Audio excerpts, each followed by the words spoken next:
Patrocinado por Nogueiras Company.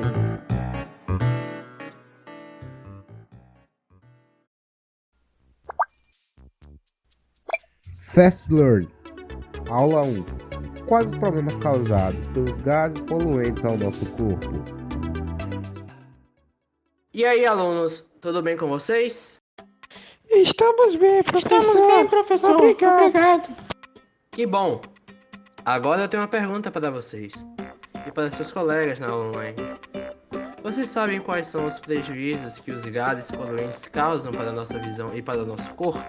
Não entendi não, professor. Você pode me explicar? Eu vou explicar-vos.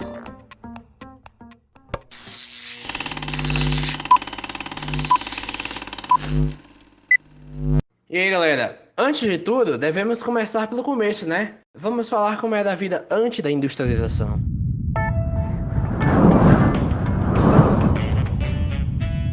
Antes da Revolução Industrial, o processo de produção era manufatureiro, ou seja, a produção acontecia em uma manufatura na qual a produção era manual e o trabalhador realizava o seu trabalho por meio da sua capacidade artesanal. Por isso, não havia emissão de gases poluentes ao nosso corpo. Mas, por não ter a tecnologia, a população da época vivia de uma forma precária e tinha condições de vida baixas, e expectativas também. Agora, vamos falar do início da Revolução Industrial, que foi o processo de revolução que ocorreu de maneira pioneira na Inglaterra. Na sua primeira fase, destaca-se o uso da máquina a vapor, que foi constituída inicialmente por Thomas Newcomen em 1698 e aperfeiçoado por James Watt em 1765. Agora, como a gente já sabe como era a vida antes das industrializações e como começou, vamos falar dos problemas que ela trouxeram e como trouxeram. Como todos já devem estar cientes da Revolução Industrial, ela foi um conjunto de mudanças que ocorreram na Europa nos séculos 18 a 19. A principal particularidade desta revolução foi a substituição do trabalho artesanal pelo assalariado e o uso das máquinas. Essas máquinas tinham como combustíveis principais o carvão, a eletricidade e o petróleo. Esses produtos, quando queimados ou usados como combustíveis, liberam uma grande quantidade massiva de gases poluentes, como o dióxido de carbono, e isso acaba prejudicando a vida de muitas pessoas até hoje. Agora vamos falar da atualidade, né, gente? Vou falar para vocês quais gases são emitidos, o que são os gases e como eles prejudicam o nosso corpo. Mas antes, eu vou fazer uma breve introdução a dois sistemas que compõem o nosso corpo. Vamos falar do como funcionam os sistemas ocular e nervoso. Bom, o sistema nervoso é o sistema responsável por captar, processar e gerar respostas diante dos estímulos aos quais somos submetidos. É devido à presença desses sistemas que somos capazes de sentir e reagir a diferentes alterações que ocorrem à nossa volta e o mesmo no interior do nosso corpo. Ele pode ser dividido em duas porções: o sistema nervoso central, que ele é formado pelo encéfalo e pela medula espinhal, e o sistema nervoso periférico, que ele é formado pelos nervos, gânglios e terminações nervosas. O sistema nervoso ele é composto por um tipo especial de tecido denominado de tecido nervoso, o qual possui como tipos celulares os neurônios e as chamadas células da glia. Os neurônios eles são responsáveis pela propagação do impulso nervoso. Eles apresentam como partes básicas o corpo celular, onde está localizado o núcleo, e dois tipos de prolongamentos, os axônios e os dendríticos. De acordo com as funções desempenhadas, os neurônios eles podem ser classificados em dois grupos básicos, que são os sensitivos e os aferentes, que eles são responsáveis por levar impulsos para o sistema nervoso, e motores ou eferentes, que levam impulsos para outras partes como os músculos e glândulas. Bem, alunos, como eu já acabei de explicar para vocês o sistema nervoso, eu vou explicar para vocês como funciona o sistema ocular.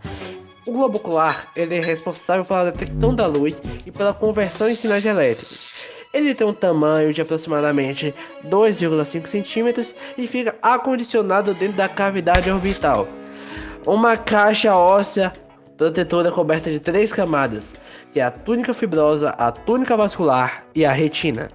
Agora, o que é uma túnica fibrosa? É uma camada externa e densa de tecido conjuntivo fibroso denominada esclera, que é a parte branca do olho. A túnica vascular é a segunda camada intermediária onde está localizada a coreoide. A retina, que é a camada mais interna do olho, que é uma região sensível onde chega a luz e cuja a função é a formação da imagem. Agora, a estrutura do globo ocular ela é composta pelo corpo ciliar, a íris, a camada anterior, a pupila, a córnea, o cristalino, a ora serrata, a artéria, o nervo óptico, a veia, a esclera, a retina, a mácula e o humor vítreo.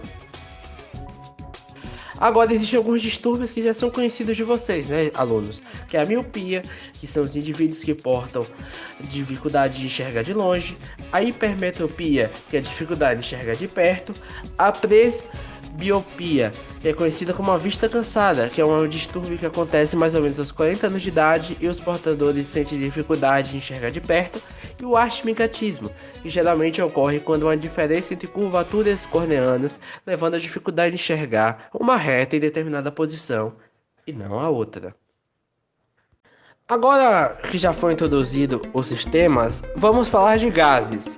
Os gases são compostos moleculares que possuem características como a grande compressibilidade e a capacidade de se expandirem.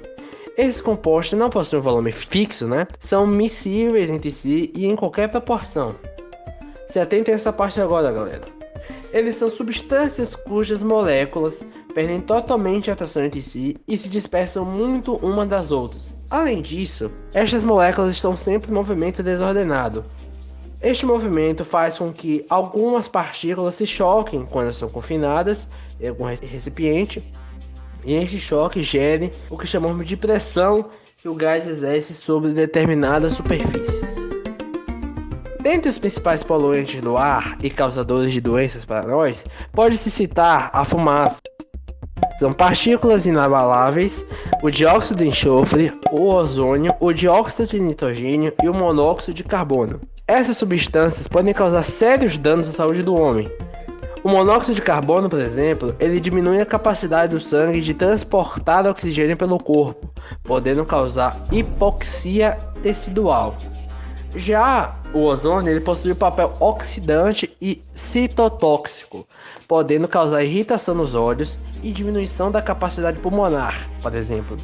O dióxido de enxofre ele relaciona com irritações nas vias aéreas superiores, assim como o dióxido de nitrogênio.